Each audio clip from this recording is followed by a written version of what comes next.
Saya itu berangkat dari orang susah. Orang tua saya tidak kaya, makan juga masih persoalan. Api mas, Bung Karno punya apa? Waktu itu kita kemiskinan tinggi, pendidikan rendah. Pak Muti di sana tanya ke saya, apa sebenarnya tagline-nya Pak Ganjar Mahfud ini? Kalau di tempatnya Pak Anies itu perubahan, yang sering diartikan penggantian total. Yang tempatnya Pak Prabowo kelanjutan. Bagi kami ada dalilnya tuh secara fikih, yaitu mempertahankan yang lama tapi bagus dan mengganti yang baru yang lebih bagus lagi. Nah itu dalil. Kalau bahasa Arabnya begini, al-muhafadzatu alal qadimis sholeh wal ahdu bi jadidil aslah. Pertahankan yang lama asal bagus, ambil yang baru asal lebih bagus. Itu artinya perbaikan. Itu maka Indonesia tanah air beta, pusaka abadi nan jaya. Ing ngarsa sung tuludo, ing madya mangun karso, tuturi handayani. 3 prinsip itu yang dibuat Ki Hajar Dewantara dalam menghidupkan dunia pendidikan di tanah air.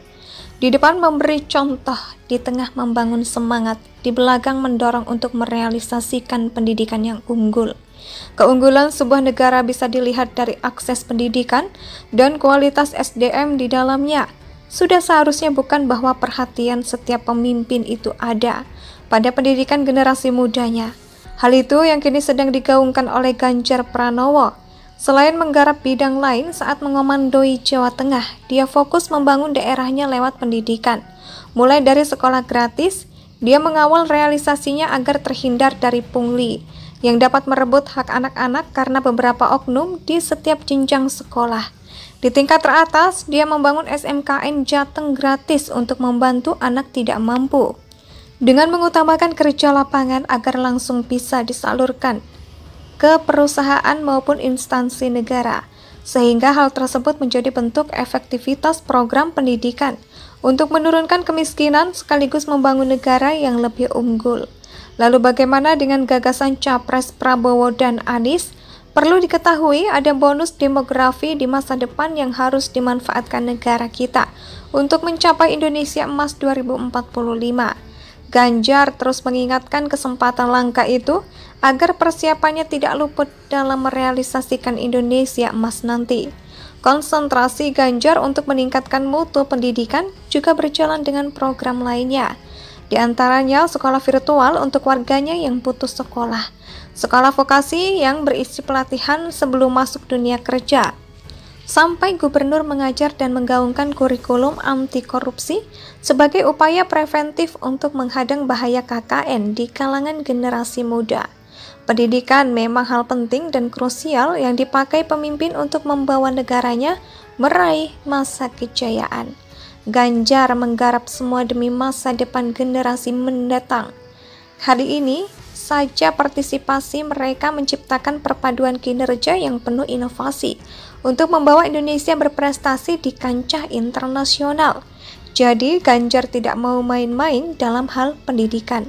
Dia menjadi satu bukti di mana pendidikan adalah hal yang penting.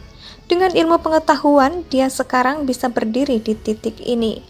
Menjadi seorang calon pemimpin negara Indonesia di tahun 2024 nanti, dia tidak mau hal sepenting pendidikan menjadi masalah untuk anak-anak yang kurang mampu dalam meraih cita-citanya sekaligus mengganggu mereka untuk meneruskan tongkat estafet para pendiri bangsa. Dia sudah merasakan susahnya mengenyam pendidikan karena pernah kekurangan biaya. Di era lebih modern ini hal itu tidak boleh terjadi. Cita-cita untuk mencerdaskan kehidupan bangsa itu kembali digaungkan Ganjar kepada dua kawannya dalam kontestasi Pilpres nanti. Ing ngarsa sung tuludo, ing madya mangun karso, tuturi handayani. 3 prinsip itu yang dibuat Ki Hajar Dewantara dalam menghidupkan dunia pendidikan di tanah air. Di depan memberi contoh, di tengah membangun semangat, di belakang mendorong untuk merealisasikan pendidikan yang unggul. Keunggulan sebuah negara bisa dilihat dari akses pendidikan dan kualitas SDM di dalamnya. Sudah seharusnya bukan bahwa perhatian setiap pemimpin itu ada pada pendidikan generasi mudanya. Hal itu yang kini sedang digaungkan oleh Ganjar Pranowo. Selain menggarap bidang lain saat mengomandoi Jawa Tengah, dia fokus membangun daerahnya lewat pendidikan. Mulai dari sekolah gratis, dia mengawal realisasinya agar terhindar dari pungli yang dapat merebut hak anak-anak karena beberapa oknum di setiap jenjang sekolah. Di tingkat teratas, dia membangun SMKN Jateng gratis untuk membantu anak tidak mampu, dengan mengutamakan kerja lapangan agar langsung bisa disalurkan ke perusahaan maupun instansi negara, sehingga hal tersebut menjadi bentuk efektivitas program pendidikan untuk menurunkan kemiskinan sekaligus membangun negara yang lebih unggul. Lalu bagaimana dengan gagasan Capres Prabowo dan Anies? Perlu diketahui ada bonus demografi di masa depan yang harus dimanfaatkan negara kita untuk mencapai Indonesia Emas 2045. Ganjar terus mengingatkan kesempatan langka itu agar persiapannya tidak luput dalam merealisasikan Indonesia Emas nanti. Konsentrasi Ganjar untuk meningkatkan mutu pendidikan juga berjalan dengan program lainnya. Di antaranya sekolah virtual untuk warganya yang putus sekolah, sekolah vokasi yang berisi pelatihan sebelum masuk dunia kerja, sampai gubernur mengajar dan menggaungkan kurikulum anti korupsi sebagai upaya preventif untuk menghadang bahaya KKN di kalangan generasi muda. Pendidikan memang hal penting dan krusial yang dipakai pemimpin untuk membawa negaranya meraih masa kejayaan. Ganjar menggarap semua demi masa depan generasi mendatang. Hari ini saja partisipasi mereka menciptakan perpaduan kinerja yang penuh inovasi untuk membawa Indonesia berprestasi di kancah internasional. Jadi Ganjar tidak mau main-main dalam hal pendidikan. Dia menjadi satu bukti di mana pendidikan adalah hal yang penting. Dengan ilmu pengetahuan, dia sekarang bisa berdiri di titik ini. Menjadi seorang calon pemimpin negara Indonesia di tahun 2024 nanti, dia tidak mau hal sepenting pendidikan menjadi masalah untuk anak-anak yang kurang mampu dalam meraih cita-citanya sekaligus mengganggu mereka. Indonesia sejak dulu kala tetap dipuja-puja bangsa